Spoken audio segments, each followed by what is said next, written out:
My goal for you is that you find this process empowering, maybe even fun, but I recognize that writing a whole bunch about yourself for strangers can create a lot of stress. All this introspective writing is a massive undertaking. So if you are more on the stressed out side of the bell curve, that's so normal. It's normal on a regular day when college admissions isn't even involved, right? I find that collecting information and creating a timeline for really challenging tasks really helps me feel better. So this course alone will help you feel supported and prepared. But before we get into the bulk of the work, let's address where you are mentally. Believe it or not, this really matters. So you're likely feeling a mixture of emotions. I'm guessing you might be feeling excited, confident, but you could also be feeling stressed and scared and confused. It could be a mixture of all of these things, optimistic and anxious.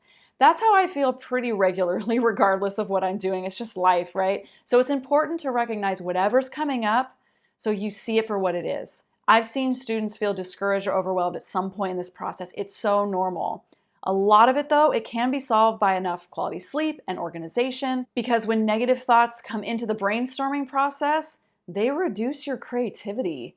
That self-doubt creeps in, telling us we're not good enough, we won't succeed, a bunch of other really toxic comments. Look up imposter syndrome if that sounds like a familiar thought. All of us, at one point or another, we struggle with this feeling, like we're making ourselves sound better than we actually are. No, we're not going to do that to ourselves. That's my goal. I'm saying this early so we can combat it if it does come up. Awareness alone, it can help so much. So let's just check in with where you are so we can get ahead of any lingering bad feelings that could interfere with your writing. So let's ask this question. How are you feeling about the college essay process? How much do you agree or disagree with this statement? I feel unsure of my abilities in the college essay process. Is that something you strongly disagree with or strongly agree with? We're just looking at it. We're just going to see if that exists. So the higher scores, they might suggest less self-doubt. Another question for you just to examine. As I began this process, I feel confident in a positive outcome. Is that something you strongly disagree with? Or is that something you strongly agree with? If you strongly agree with that, you probably have less self-doubt in this process. Just think about that. So did you find that you're feeling less than confident?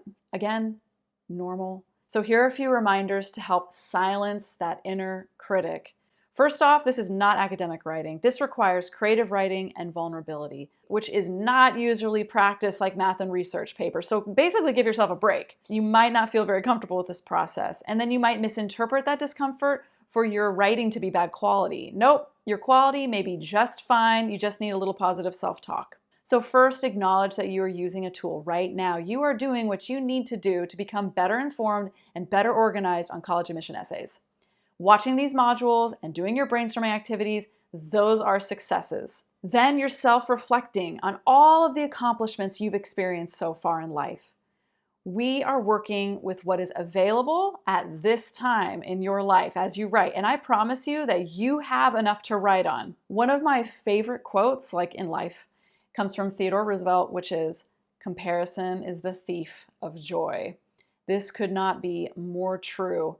Your job right now is to celebrate you wherever you are in this moment. It's tempting to torture yourself with the idea that someone out there has a better story, but that's totally irrelevant. You are applying, and you can only talk about you and your stories. Plus, stories are personal, and right now, only your story matters. And if you really need some help maintaining that positive mindset, you can start each day with quick journaling on what you're grateful for. It is literally impossible for the brain to be both critical and grateful at the same time, and all of this is a practice. Be intentional with your time. Choose gratitude and self-compassion during this season. You're going to need it, and you're going to do great. I am here to help you.